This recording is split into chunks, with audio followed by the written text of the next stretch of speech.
Hello and welcome back to my channel. My name is David Novak. It has been very warm here in Chicago, and I've been a bit out of sorts all day today. As far as this booktube channel goes, my main reading has been Francis Parkman.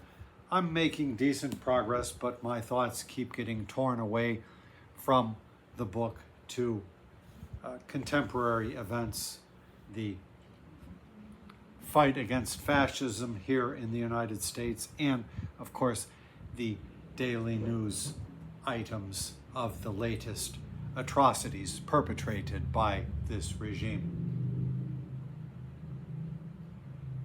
So for something different, I thought that I would give a poetry reading today, and I decided to focus upon the sonnet. I've done a couple of videos about sonnets. If I can find them, I'll put a link in the description box. Those are where I talk about the form a little bit, how it's a 14-line form, blah, blah, blah. But I just want to share some sonnets, and I decided that I would focus on American sonnets, by which I mean sonnets written by Americans or written by people of my country, the United States of America. And I'm going to use as my starting point this Library of America anthology.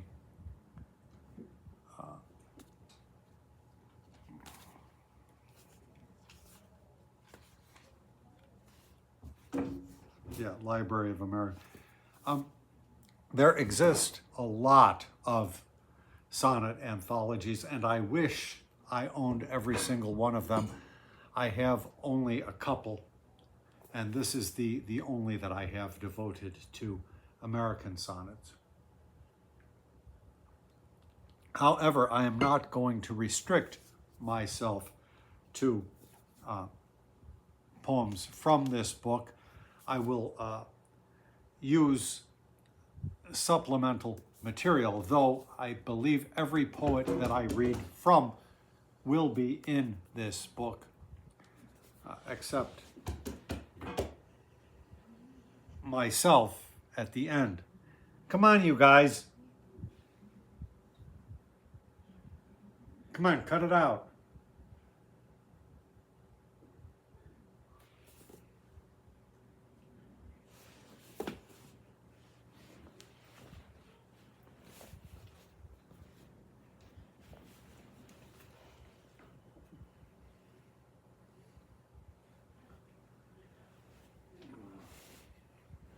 Well, I don't think I need that.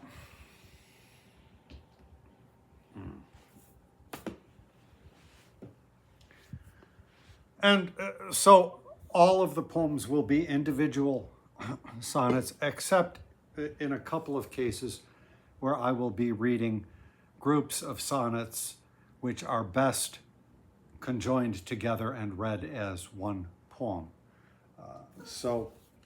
I'm going to skip a lot of good poems. I'm just reading poems that appeal to me, that I, generally speaking, might always have a taste for. But I thought before dipping into this, I would begin my reading with one poem which is not an American sonnet, but something by Elizabeth Barrett Browning, probably one of the most famous sonnets that any of us know. How do I love thee? Let me count the ways. I love thee to the depth and breadth and height my soul can reach, when feeling out of sight for the ends of being and ideal grace. I love thee to the level of every day's most quiet need by sun and candle light. I love thee freely as men strive for right. I love thee purely as they turn from praise. I love thee with the passion put to use in my old griefs, and with my childhood's faith. I love thee with a love I seemed to lose with my lost saints. I love thee with the breath, smiles, tears of all my life, and if God choose, I shall but love thee better after death. And then we will move into the American ones.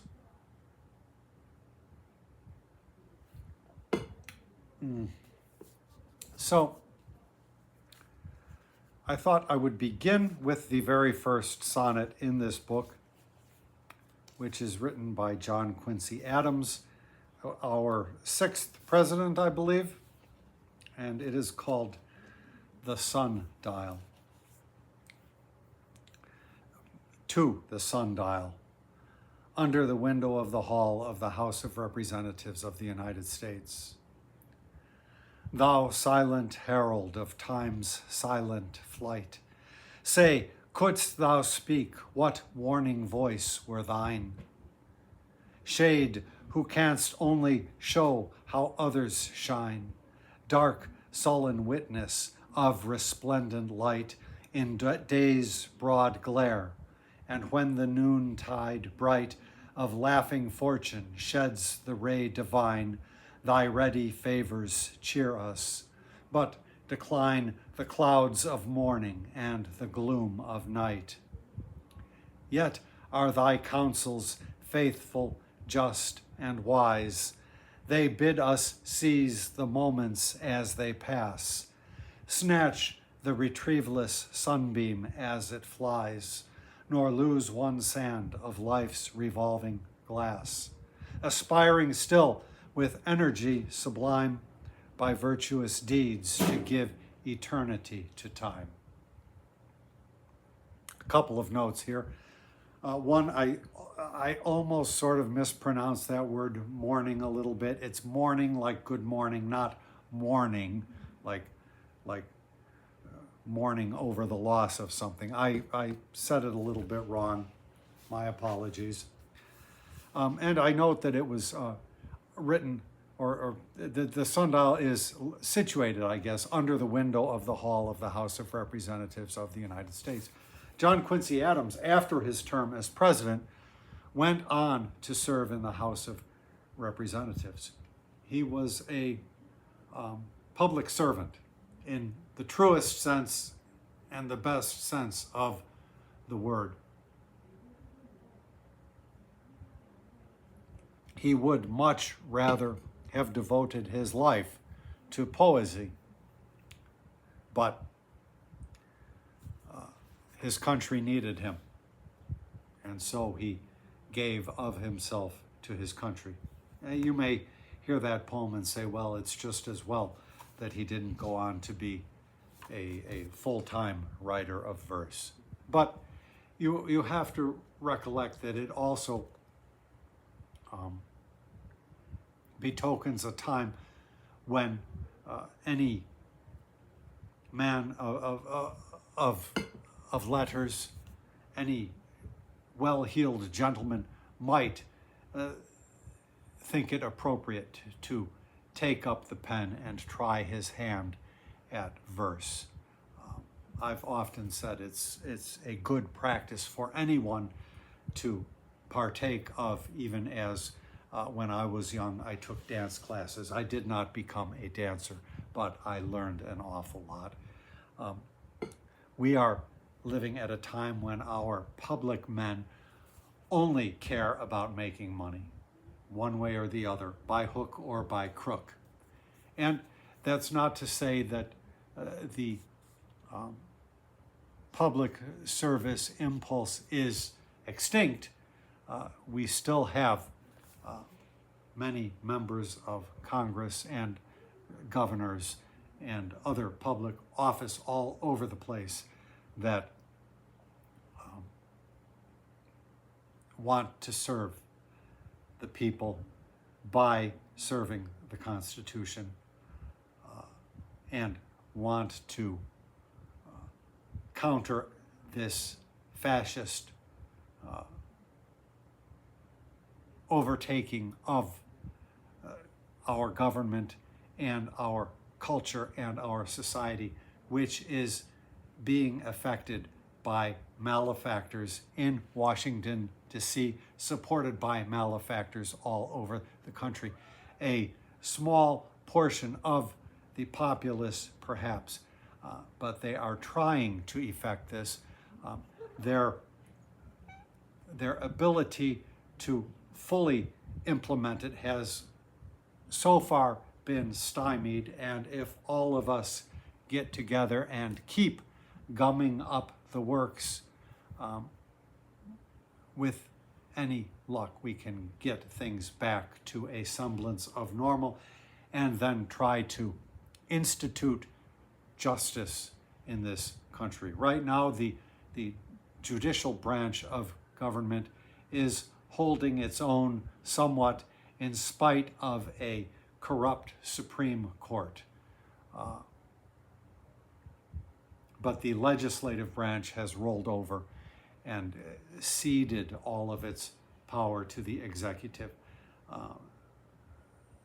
And if we keep pushing against the evil deeds as they occur, possibly we can change the trajectory, which is by no means inevitable.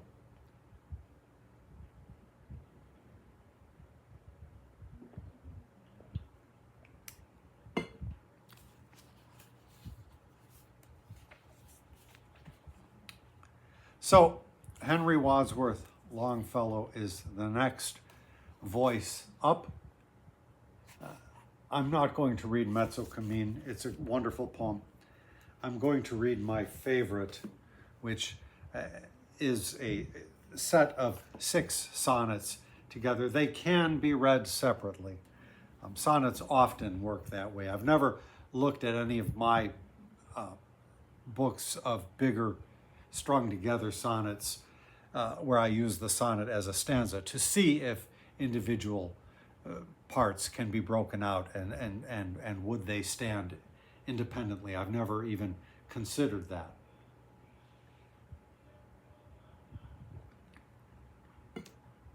There is a marvelous channel on YouTube called Knowing Poetry by Timothy E.G. Bartell. He is an academic, but with a great love for and insight into poetry. And he devoted one episode to this particular poem called Divina Commedia, which has always been my favorite. The only book of Longfellow that I have is this popular edition, and it does not contain this poem. And oftentimes this poem is missing. So it is 6 sonnets strung together. Divina Commedia. Oft have I seen at some cathedral door a laborer pausing in the dust, and and of course that laborer at the cathedral door now would probably be kidnapped and taken off to a detainment center where he would be given, if he's lucky, half a cup of water in a day, sharing a cell with 70 men and 1 toilet, etc., etc. I don't mean to break off like that, but this is the reality that we are living through right now. Let's take it back to a less fraught time where at least there was some sanctity by the cathedral door. Divina Commedia. Oft have I seen at some cathedral door a laborer pausing in the dust and heat, lay down his burden, and with reverent feet enter and cross himself, and on the floor kneel to repeat his paternoster o'er. Far off the noises of the world retreat. The loud vociferations of the street become an undistinguishable roar. So, as I enter here from day to day and leave my burden at this minster gate, kneeling in prayer and not ashamed to pray, the tumult of the time disconsolate to inarticulate murmurs dies away, while the eternal ages watch and wait. How strange the sculptures that adorn these towers, this crowd of statues in whose folded sleeves birds build their nests, while canopied with leaves, parvis and portal bloom like trellised bowers, and the vast minster seems a cross of flowers. But fiends and dragons on the gargoyled eaves watch the dead Christ between the living thieves, and underneath the traitor Judas lowers. Or is that lowers? I'm not sure. Ah, from what agonies of heart and brain, what exultations trampling on despair, what tenderness, what tears, what hate of wrong, what passionate outcry of a soul in pain, uprose this poem of the earth and air, this medieval miracle of song. I enter, and I see thee in the gloom of the long aisles, O poet saturnine, and strive to make my steps keep pace with thine. The air is filled with some unknown perfume. The congregation of the dead make room for thee to pass. The votive tapers shine, like rooks that haunt Ravenna's groves of pine. The hovering echoes fly from tomb to tomb. From the confessionals I hear arise rehearsals of forgotten tragedies and lamentations from the crypts below. And then a voice celestial that begins with the pathetic words, although your sins as scarlet be, and ends with, as the snow. With snow-white veil and garments as of flame, she stands before thee, who so long ago filled thy young heart with passion and the woe from which thy song and all its splendors came. And while with stern rebuke she speaks thy name, the ice about thy heart melts as the snow on mountain heights, and in swift overflow comes gushing from thy lips in sobs of shame. Thou makest full confession, and a gleam as of the dawn on some dark forest cast seems on thy lifted forehead to increase. Lethe and Eunoe, the remembered dream and the forgotten sorrow, bring at last that perfect pardon which is perfect peace. I lift mine eyes, and all the windows blaze with forms of saints and holy men who died, here martyred and hereafter glorified. And the great rose upon its leaves displays Christ's triumph, and the angelic roundelays with splendor upon splendor multiplied. And Beatrice again at Dante's side no more rebukes, but smiles her words of praise. And then the organ sounds, and unseen choirs sing the old Latin hymns of praise and love, and benedictions of the Holy Ghost, and the melodious bells among the spires, o'er all the housetops, and through heaven above, proclaim the elevation of the host. O star of morning and of liberty, O bringer of the light, whose splendor shines above the darkness of the Apennines, forerunner of the day that is to be, the voices of the city and the sea, the voices of the mountains and the pines repeat thy song, till the familiar lines are footpaths for the thought of Italy.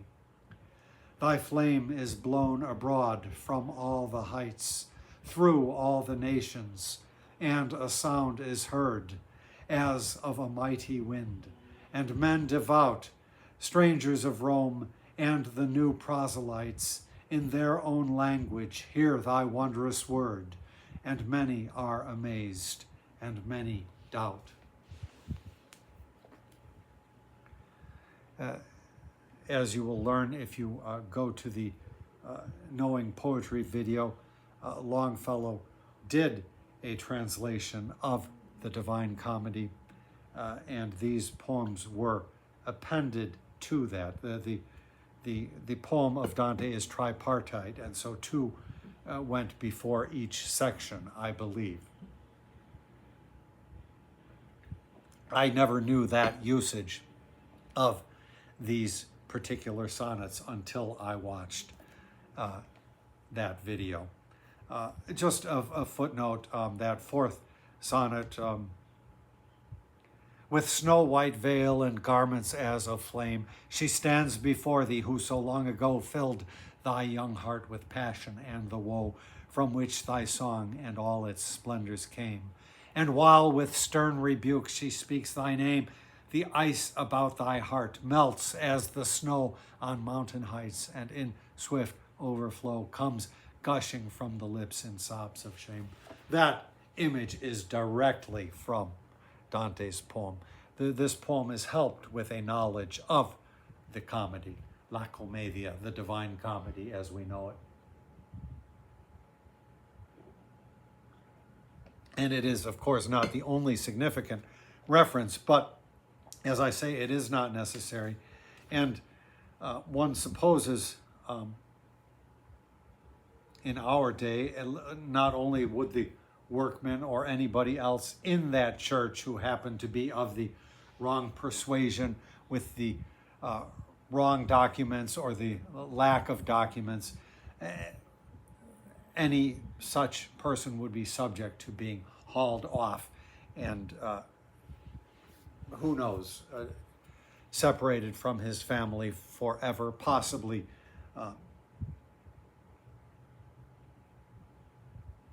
unalived, as the word goes, as has happened while in custody, or say sent to some third country of which he knows nothing, unalived when he or she arrives at that situation.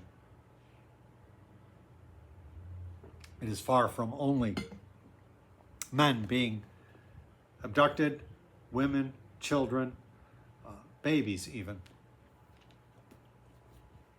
So that is a poem which looks back toward Europe. But just because the sonnet form was invented in Europe, that does not mean that all sonnets must look back like that. And so this anthology, while many of these do, this will give you some sense of what the best American sonnets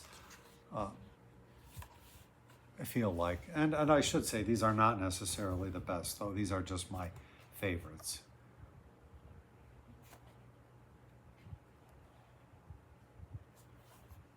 Well, this one is very famous, by Emma Lazarus. I think it's just the final part, the sestet, or maybe even less than that, that adorns the base of the Statue of Liberty that the incoming immigrants would pass as they sailed into the harbor.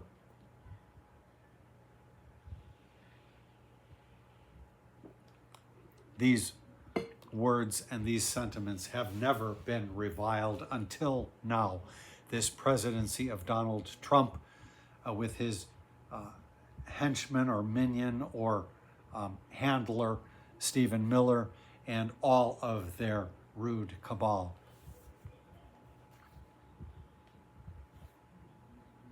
Now, as opposed to being a benefit to the country, the immigrant is viewed as an odium, an odious intrusion, unless his or her countenance is white, like those white South Africans which were permitted entry. Anyhow, the words of Emma Lazarus, the new Colossus. Not like the brazen giant of Greek fame, with conquering limbs astride from land to land. Here at our sea-washed sunset gates shall stand a mighty woman with a torch, whose flame is the imprisoned lightning, and her name Mother of Exiles. From her beacon hand glows worldwide welcome. Her mild eyes command the air-bridged harbor that twin cities frame. Keep, ancient lands, your storied pomp, cries she with silent lips. Give me your tired, your poor, your huddled masses yearning to breathe free, the wretched refuse of your teeming shore. Send these, the homeless, tempest-tossed, to me. I lift my lamp beside the golden door. To have written one poem like that is to achieve greatness.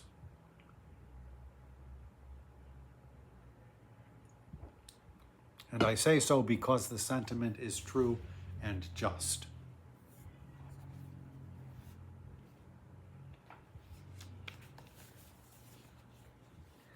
Oh, okay. My next name up is George Santayana, and he is another that I'm going to read a group of 4 sonnets linked together. Just beautiful stuff. He almost certainly would be cast out of our country. He would be imprisoned. He would be sent goodness knows where. He was born in Spain, in Madrid, I believe, and came to this country with his family at the age of 8 and was raised an American and always self-identified as an American, but I don't believe he ever became a naturalized citizen. That has not stopped Library of America from calling him an American. Let that be something of a lesson.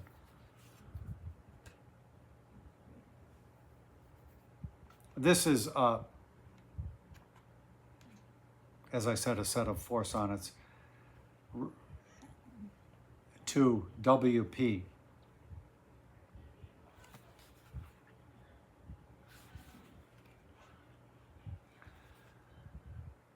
Calm was the sea to which your course you kept.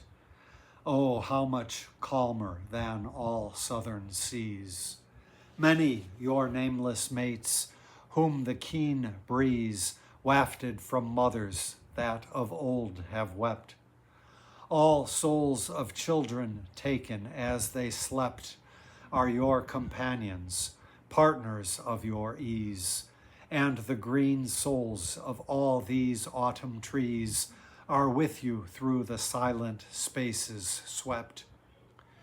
Your virgin body gave its gentle breath, untainted to the gods. Why should we grieve, but that we merit not your holy death?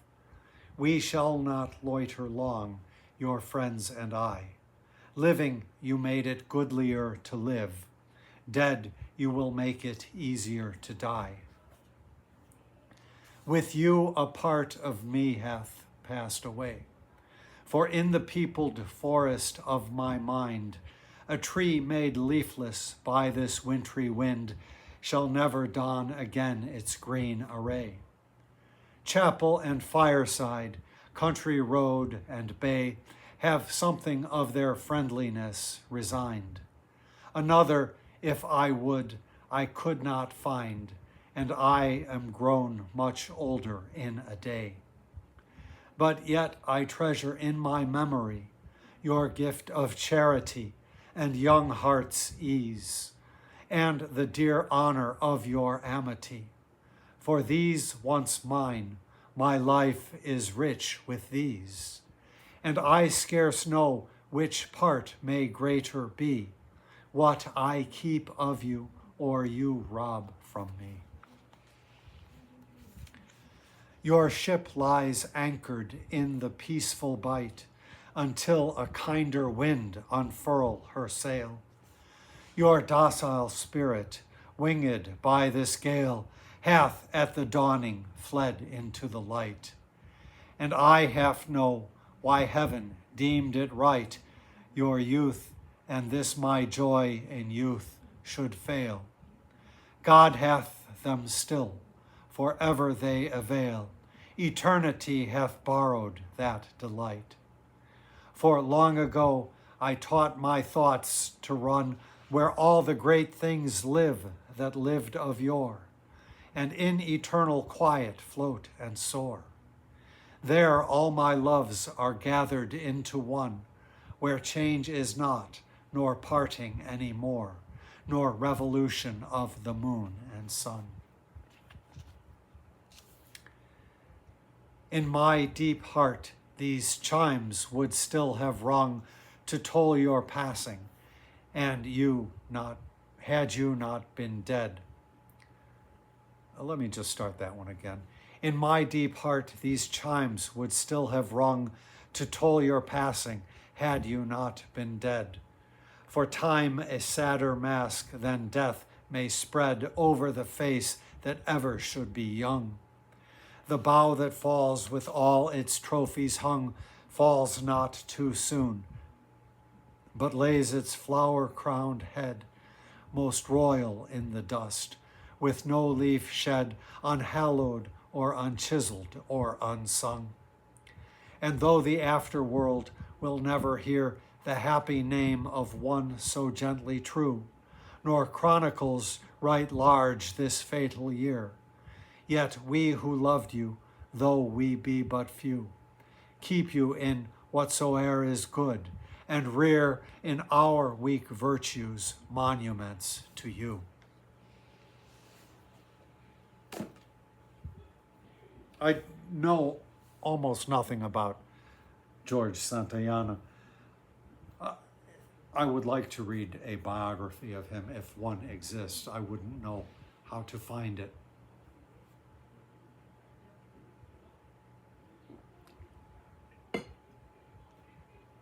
Well, back to the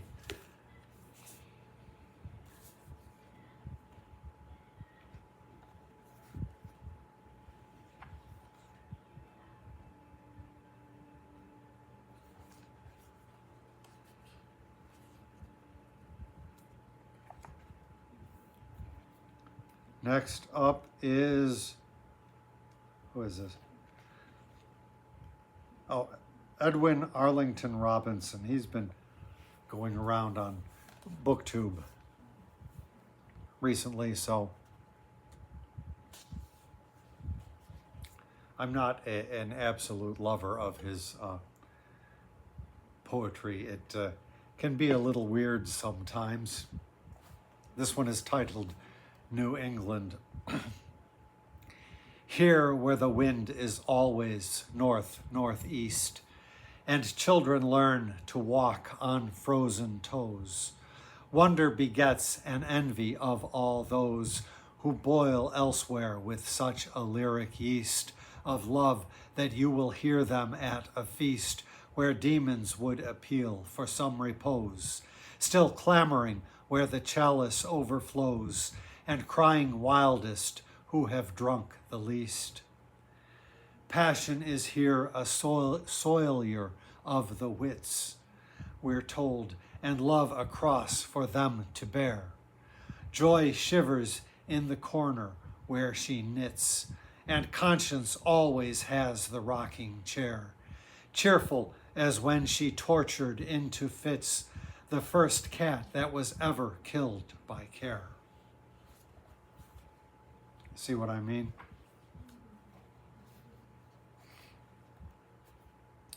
Some Robert Frost. I'm not an absolute lover of Frost sonnets, but this one is, I think, in every anthology. Design. I found a dimpled spider, fat and white, on a white heel-all, holding up a moth like a white piece of rigid satin cloth. Assorted characters of death and blight, mixed ready to begin the morning rite, like the ingredients of a witch's broth. A snowdrop spider, a flower like a froth, and dead wings carried like a paper kite. What had that flower to do with being white, the wayside blue and innocent heel all? What brought the kindred spider to that height, then steered the white moth thither in the night? What but design of darkness to appall, if design govern in a thing so small?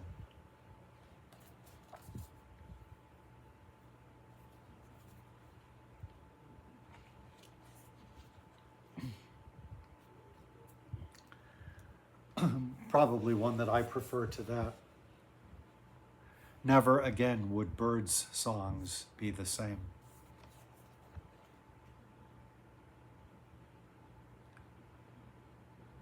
He would declare, and could himself believe, that the birds there in all the garden round, from having heard the day-long voice of Eve, had added to their own an oversound, her tone of meaning, but without the words. Admittedly, an eloquence so soft could only have had an influence on birds when call or laughter carried it aloft. Be that as may be, she was in their song. Moreover, her voice upon their voices crossed, had now persisted in the woods so long that probably it never would be lost. Never again would birds' song be the same, and to do that to birds was why she came.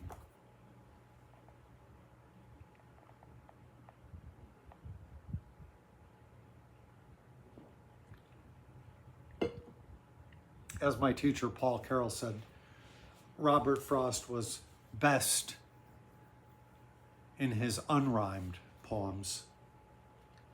It took an immigrant to really smooth out the iambic pentameter line in the American idiom. I'm passing over good poems here, by the way, but I don't want to go on forever.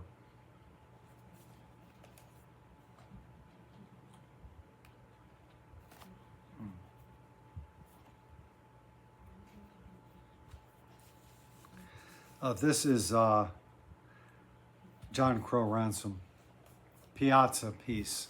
A silly little thing, I suppose. It's in two parts, so the octet is one speaker and the sestet is another speaker. I am a gentleman in a dust coat trying to make you hear. Your ears are soft and small, and listen to an old man not at all. They want the young men's whispering and sighing. But see the roses on your trellis dying, and hear the spectral singing of the moon. For I must have my lovely lady soon. I am a gentleman in a dust coat trying. I am a lady young in beauty waiting until my true love comes, and then we kiss. But what gray man among the vines is this, whose words are dry and faint as in a dream? Back from my trellis, sir, before I scream. I am a lady young in beauty waiting.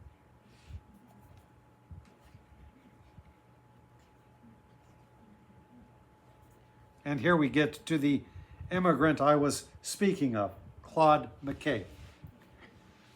Also prominent in any Library of America poetry anthology.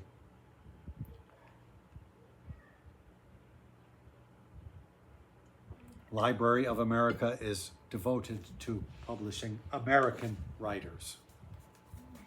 He also would have been ejected, and we don't know how many poets have been ejected. I will just read the two that are in here. Dawn in New York. The dawn, the crimson tinted comes out of the low, still skies, over the hills, Manhattan's roofs and spires and cheerless domes. The dawn, my spirit to its spirit thrills. Almost the mighty city is asleep. No pushing crowd, no tramping feet. But here and there, a few cars groaning creep along above and underneath the street, bearing their strangely ghostly burdens by. The women and the men of garish nights, their eyes wine-weakened and their clothes awry, grotesques beneath the strong electric lights. The shadows wane, the dawn comes to New York, and I go darkly rebel to my work.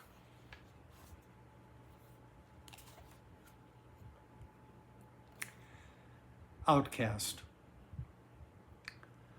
For the dim regions whence my fathers came, my spirit, bondaged by the body, longs. Words felt but never heard, my lips would frame. My soul would sing forgotten jungle songs.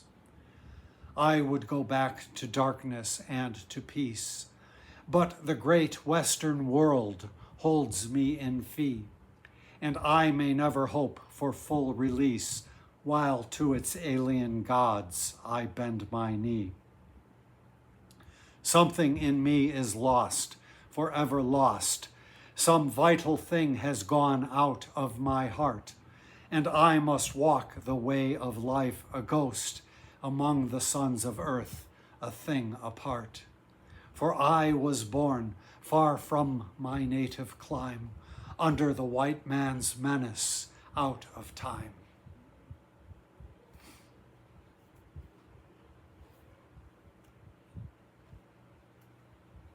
I intend to do a reading of Claude McKay soon. He wrote many good sonnets in English, probably our best sonneteer.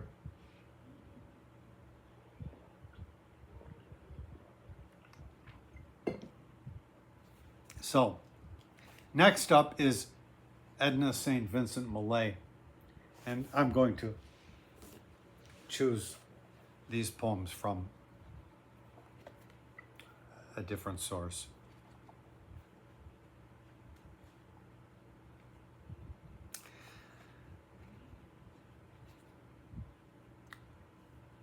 Her most anthologized sonnet, perhaps. I thought it had a nice resonance, perhaps, with the new Colossus. Euclid alone has looked on beauty bare. Let all who prate of beauty hold their peace, and lay them prone upon the earth, and cease to ponder on themselves, the while they stare at nothing, intricately drawn nowhere in shapes of shifting lineage. Let geese gabble and hiss, but heroes seek release from dusty bondage into luminous air. O blinding hour, O holy, terrible day, when first the shaft into his vision shone of light anatomized. Euclid alone has looked on beauty bare. Fortunate they who, though once only and then but far away, have heard her massive sandal set on stone.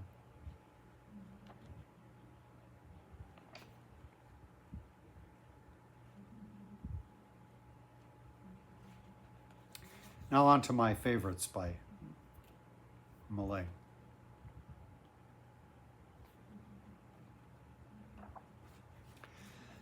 Nay, learned doctor, these fine leeches fresh from the pond's edge my cause cannot remove. Alas, the sick disorder in my flesh is deeper than your skill, is very love.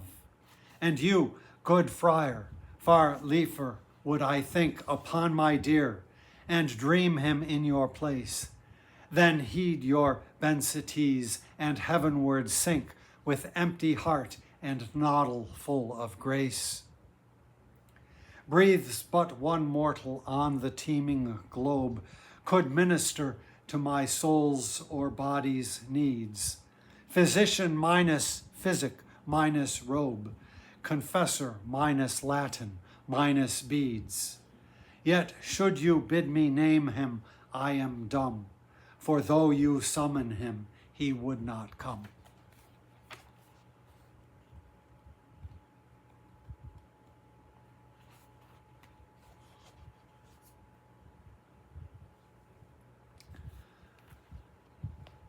This one you'll find echoed in my poetry all over the place. I know my mind, and I have made my choice. Not from your temper does my doom depend. Love me or love me not, you have no voice in this, which is my portion to the end. Your presence and your favors, the full part that you could give, you now can take away. What lies between your beauty and my heart, not even you can trouble or betray. Mistake me not. Unto my inmost core, I do desire your kiss upon my mouth. They have not craved a cup of water more that bleach upon the deserts of the south. Here might you bless me. What you cannot do is bow me down, who have been loved by you.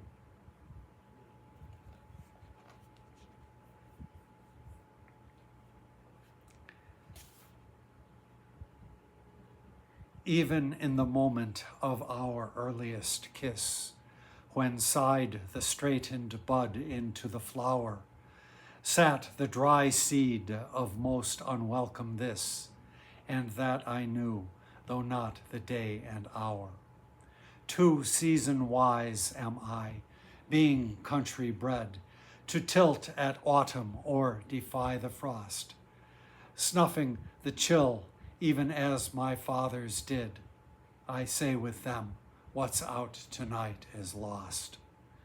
I only hoped, with the mild hope of all who watch the leaf take shape upon the tree, a fairer summer and a later fall than in these parts a man is apt to see, and sunny clusters ripened for the wine. I tell you this across the blackened vine. Now, what is this here for? I think I will leave it at that, but I marked, well, I will read the first of this, of her two sonnets in memory of Sacco and Vanzetti, executed August 23, 1927. As men have loved their, because, I mean, we are likely to see,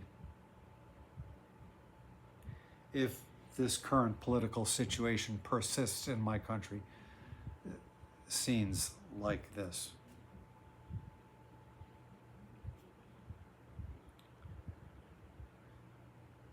Unjust executions and the like, murders and the like.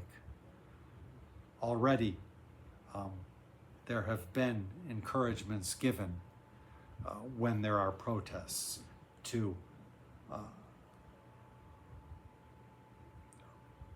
right-wing nut jobs and the like to plow their vehicles into the crowds.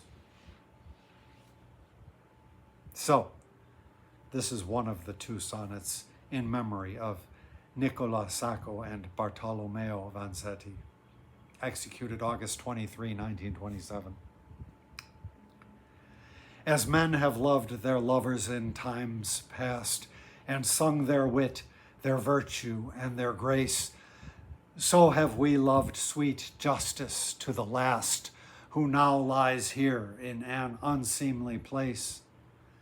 The child will quit the cradle and grow wise, and stare on beauty till his senses drown, yet shall be seen no more by mortal eyes such beauty as here walked and here went down.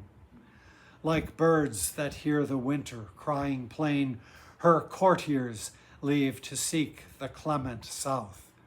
Many have praised her, we alone remain, to break a fist against the lying mouth of any man who says this was not so, though she be dead now, as indeed we know.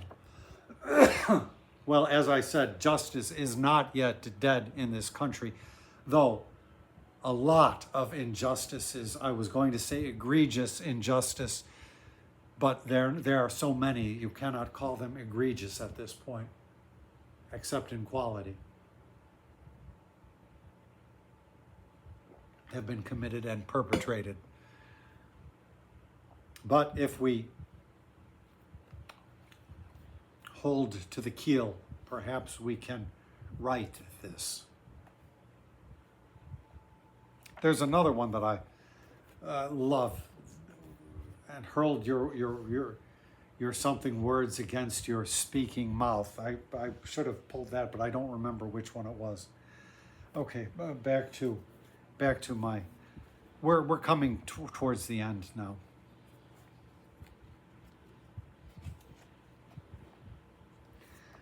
I thought, what the heck? I'll put in one by E. Cummings. A lot of his poems are sonnets. I don't think that he would be held up as the best sonneteer, to be sure, but I'll read you one of his famous ones. Next to God, of course, America, I love you, land of the pilgrims, and so forth. Oh, say, can you see by the dawn's early, my country 'tis of centuries come and go, and are no more what of it we should worry. In every language, even deaf and dumb, thy sons acclaim your glorious name by gory, by jingo, by gee, by gosh, by gum. Why talk of beauty? What could be more beautiful than these heroic happy dead who rushed like lions to the roaring slaughter? They did not stop to think, they died instead. Then shall the voice of liberty be mute? He spoke and drank rapidly a glass of water. And so to close, as I have been closing most of my poetry readings these days, I will pull a couple out from Against Fascism, my recent book about the current situation in the United States.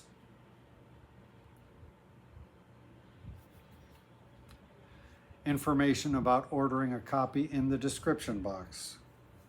This one is titled Sonnet on Christian Nationalism. These theocratic Christian nationalists, or Christian hypocrites, so one might say, have wedded their ambitions to the fists of fascist domination all the way. That which was God's now rendered unto Caesar. Thus their indoctrination serves a cause, as God becomes a simpering gray-haired geezer, inclined to bend the knee at fascist laws. Alas, their lot does not become as children. Children they hurt explicitly with lies, kaleidoscopic, colorful, bewildering, which merely set up dogma in disguise. In words of Yeats, O Lord, what would they say, did their Emmanuel ambulate that way?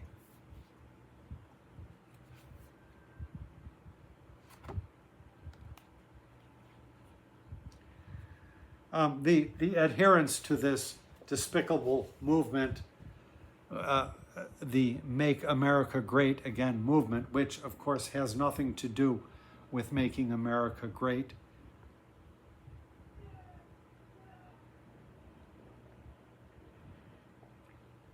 It means making America white supremacist.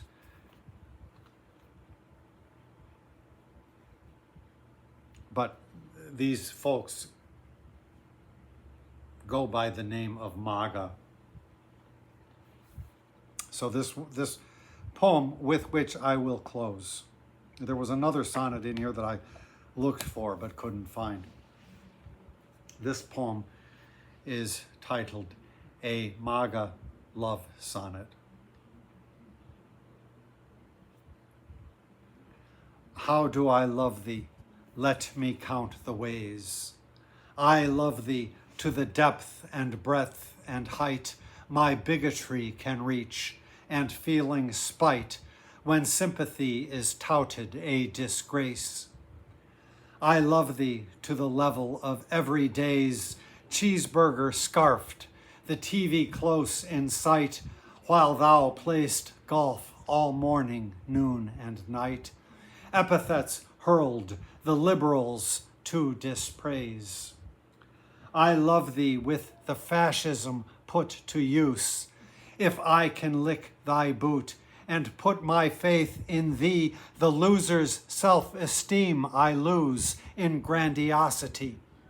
I love the breath which issues from your hole, which streams abuse, and shall but love thee better after death. I will leave off there. Thank you very much for stopping by my channel.